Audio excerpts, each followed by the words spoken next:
Estas son las noticias más importantes de la semana en el mundo de la tecnología y por supuesto que tenemos que hablar de Twitter y de Facebook y del embrollo que fue la elección presidencial de los Estados Unidos. Para el momento en que ustedes estén escuchando todavía habrá mucha turbulencia probablemente sobre el ganador de la elección. Todo parece indicar que el candidato demócrata para este momento ya habrá cantado la victoria, pero el punto no es ese, sino el punto es justamente cómo se adelantó principalmente el presidente Trump para denunciar un supuesto fraude y resultados que no le eran convenientes y, como sabemos, diseminando todo tipo de información que en el mejor de los casos podemos decir que era imprecisa, y esto obligó justamente a que las empresas de redes sociales tuvieran que implementar muchas de las acciones que ya veníamos escuchando que estaban preparando, porque se veía venir que el presidente Trump no iba a estar contento con los resultados. Twitter en particular, al menos durante la noche del martes y hasta el jueves de la semana pasada, censuró casi media decena de mensajes del presidente Trump. Pero es interesante un poco analizar lo que decían estos mensajes, en particular lo que Twitter trataba de aclarar con la información que acompañaba estos mensajes, porque sienta un precedente. Esperamos que esta situación que sucedió en los Estados Unidos de un presidente diseminando información falsa no se repita en otros países, pero pudiera llegar a pasar, y es interesante ver cómo reaccionaron Twitter y Facebook. Twitter en particular etiquetó y lanzó una advertencia que acompañaba a los tweets del presidente Trump, que decía que alguna parte o todo el contenido compartido en este tweet ha sido objetado y puede ser engañoso respecto de cómo participar en una elección o un proceso cívico, porque sabemos que el presidente Trump estaba atacando particularmente la confianza de las personas en el sistema electoral, en particular para aquellos que mandaron su voto a través del correo tradicional. Digamos, lo que decía Trump es que no se valía contar votos que no habían llegado al momento del día de la elección, el martes, sino que habían llegado después, y estaba pidiendo también que se dejaran de contar votos en ciertos estados. Eso levantó mucha polémica, pero interesante que Twitter, al pie de la letra, como lo venía planeando, empezó a etiquetar y a señalar estos tweets como que contenían información que pudiera ser imprecisa y que no reflejaba precisamente cómo debía participar la gente en el proceso electoral. Facebook también hizo algo similar. Muy interesante que tanto Twitter como Facebook, en particular Twitter, limitó el que pudiéramos darle retweet a esos mensajes, y la noche del jueves empezó a circular también la versión de que Facebook estaba ya planeando también limitar la capacidad que iban a tener los estadounidenses de compartir contenido relacionado con la elección, puesto que de alguna otra manera Facebook lo que quería en ese momento era desincentivar la protesta y el descontento popular que pudiera generar esta información falsa sobre un supuesto fraude no comprobado de la elección que estaría perjudicando al presidente Trump. Quizás estamos viviendo los momentos más complicados de tensión entre las compañías de tecnología y el presidente Trump, en medio de la discusión sobre la libertad de expresión y sobre la autoridad y la libertad que podrían o no tener funcionarios públicos de diseminar información imprecisa, y lo que obligó a que compañías de redes sociales como Twitter y Facebook tuvieran equipos especializados de periodistas y de moderadores considerando esa información como una información perjudicial para el proceso electoral y diseminando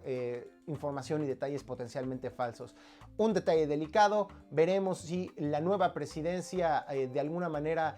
modifica u obliga a estas empresas a ser más transparentes con los procesos o implementar sistemas más robustos, pero lo que es un hecho es que esto no tenía precedentes en la historia de los Estados Unidos, no tenía precedentes en la historia mundial de que las empresas de tecnología y de redes sociales tuvieran que, en los hechos, limitar las expresiones de un presidente, ni más ni menos que del mandatario estadounidense, ante unos alegatos no comprobados de fraude electoral. Veremos ya para estas alturas, seguramente sabemos cómo terminó la cosa, pero eso no significa que en los próximos meses la embestida de Donald Trump en contra de estas empresas no se recrudezca. Aquí estaremos contándolo en QWERTY. Interesantísima esta noticia, porque a partir de diciembre, fíjense bien, así como nosotros damos permiso a las aplicaciones en nuestros teléfonos inteligentes de que utilicen nuestro GPS para ubicarnos, o la cámara o el micrófono de nuestro celular,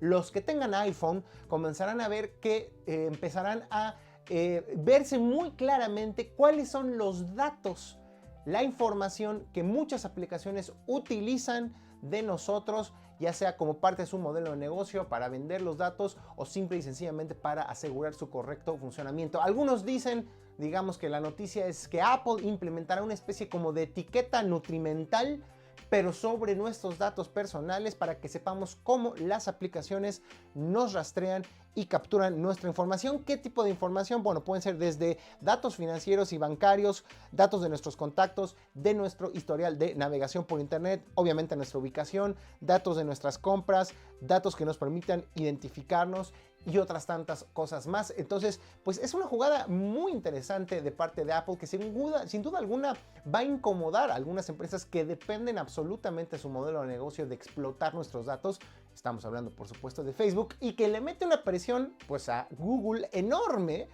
No solo porque esto podría obligar y seguramente derivará en que Apple va a presumir que a ellos sí les interesa nuestra privacidad, a ellos sí les interesa cuidar nuestros datos, lo cual le meterá presión a Google para que implementen algo similar en Android, con la salvedad de que Google vive de nuestros datos. Entonces la pregunta es, ¿Google se atreverá a copiar en el buen sentido a Apple y también nos informará a los usuarios de Android como todas sus aplicaciones, incluido su propio buscador, YouTube y el mismo sistema operativo Android, explotan nuestros datos, o de plano se mantendrán al margen? Muy interesante esta medida que realiza Apple, que sin duda alguna marcará una tendencia sobre cómo las empresas del mundo de tecnología utilizan nuestros datos personales.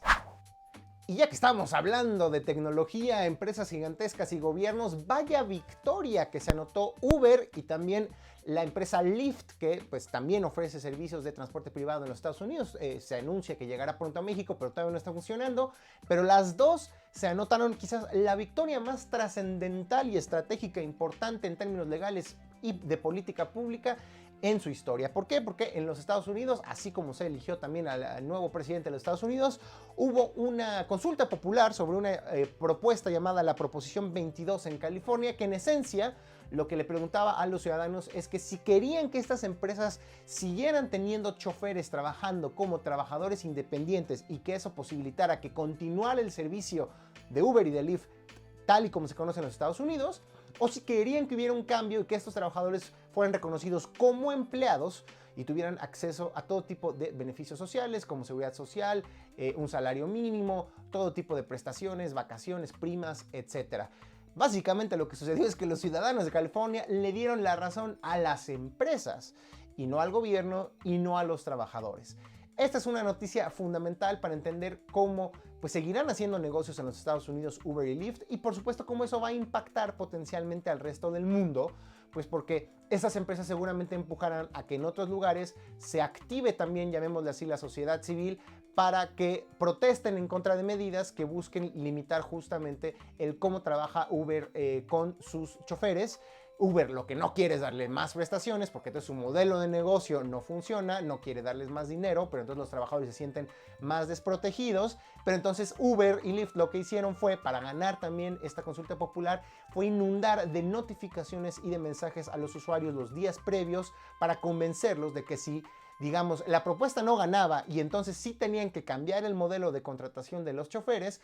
entonces no iban a poder seguir operando con normalidad, iban a tener que despedir o dejar de trabajar, mejor dicho, con muchos de los choferes, y de alguna otra manera la gente ya no iba a poder disfrutar los beneficios del transporte privado de Uber. Es decir, es una situación súper delicada en donde se entremezcla política, derechos laborales, innovación, modelos de negocio, donde parecía que los ciudadanos iban a ponerse del lado de los trabajadores. No fue así. Ganó la campaña. Se dice que se gastaron más de $200 millones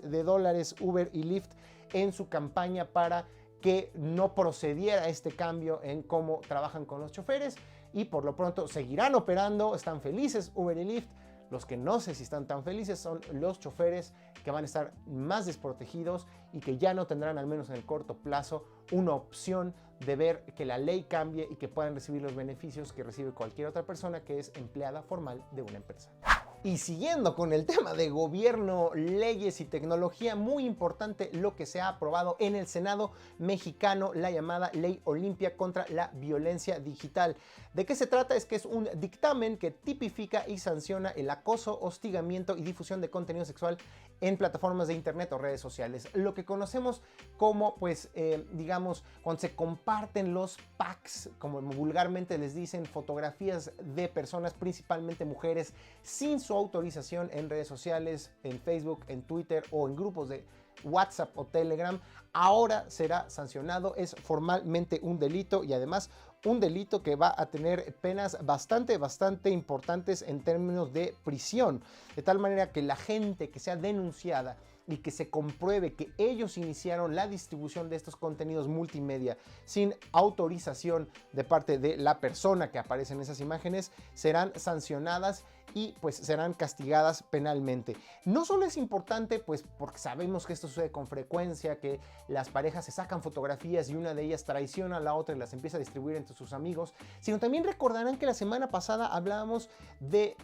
el tema de los deepfakes. Y ya no solo estamos hablando de materiales, digamos así, reales, fotografías que sí se le tomaron a una persona, sino también de contenido sintético creado por inteligencias artificiales, y esta ley lo incluye. Es decir, si ustedes descubren a alguien que está compartiendo fotos que ni siquiera se sacaron ustedes, sino que fueron manipuladas digitalmente, donde aparecen desnudas o desnudos, van a poder denunciarlo y se va a poder perseguir a esta persona, ni más ni menos que con sanciones potenciales de 3 a 6 años de prisión y también multas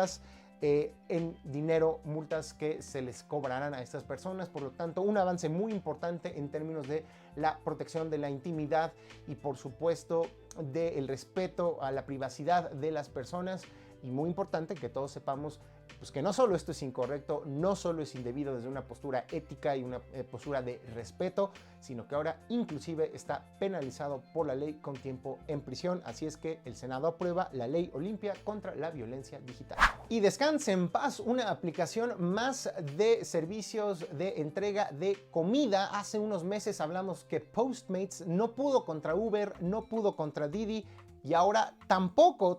pudo sin Delantal, una de las primeras aplicaciones de uno de los primeros servicios de entrega de comida en México desde hace muchos años, también de origen latinoamericano. De plano truena y dice que a partir de diciembre, del 4 de diciembre de este año, abandona el mercado mexicano, lo cual no son buenas noticias, porque no solo estamos hablando de pérdida de empleos, no solo estamos hablando de que los mismos repartidores pues verán reducida la posibilidad de trabajar ante múltiples empresas y escoger cuál es la que le da más beneficios, una mayor comisión, pues también, a final de cuentas, los que perdemos somos los consumidores. Prácticamente podemos afirmar que ahora ya estamos en un duopolio, en donde tenemos solamente Uber Eats, tenemos Didi Food, y por supuesto la alternativa serán los servicios propios de cada restaurante o servicio de entrega de comida, pero las aplicaciones se reducen. Ya no está Postmates, ya no está entonces Sin Delantal, nos quedamos solo con Uber Eats y Didi Food. Imagínense, desde Sin Delantal estaba en México desde 2012, llegó a tener presencia en 12 ciudades y tener financiamiento e inversión de otros gigantes del tema de repartir comida a domicilio. Se va Sin Delantal de México. Veremos si en los próximos meses surgen otras opciones para darle competencia a Uber Eats y a Didi Food. Ya para terminar con la nota de color de esta semana, me da mucha risa. Si ustedes son fanáticos de la radio, y me imagino que sí, porque nos están escuchando en Reactor 105.7, pues sabrán que existía ese extraño y perverso fenómeno de la llamada payola. ¿Qué era la payola? Algunos dirán sigue existiendo, por supuesto que aquí en Reactor no, pero pues en muchos lados lo que sucedía es que las disqueras les pagaban a las estaciones de radio dinero debajo de la mesa, digamos, en un acto de corrupción, en un chanchullo, a los gerentes o a los programadores de las estaciones de radio para que pusieran ciertas canciones, pues la gente se familiarizara con ellas y potencialmente se volvieran éxitos de ventas. La gente las escuchaba en radio las canciones y debiera de haber ido a las tiendas de discos a comprar los discos. Por supuesto que hace 10 o 20 o 15 años pues no había mucha oportunidad de escuchar música más que justamente en la radio o comprando los discos, y seguramente por eso el sistema funcionaba. Conforme fue entrando lo digital, el asunto de la payola fue cobrando cada vez menor relevancia. Bueno, pues interesante que Spotify le va a entrar, va a institucionalizar la payola en Spotify, porque le va a permitir a las disqueras y a los artistas pagar, o mejor dicho, disminuir sus ganancias de regalías por la reproducción de su música a cambio de que sus canciones aparezcan dentro de las recomendaciones de la aplicación que nos entrega el algoritmo. Es decir, la próxima vez que ustedes abran Spotify y les recomienden una canción y digan, ¡ay, qué cosa! Seguramente Spotify me conoce muy bien, le atinó, lo hace por mi propio bien, pues nanay, es que le pasaron una lana, es que está ganando más dinero porque las disqueras y los artistas le están diciendo destaca nuestra música para que se escuche más. Así es que ya hay payola digital en Spotify, aguas, no todo es perfecto, ni siquiera en el mundo de lo digital ni de las grandes empresas de tecnología.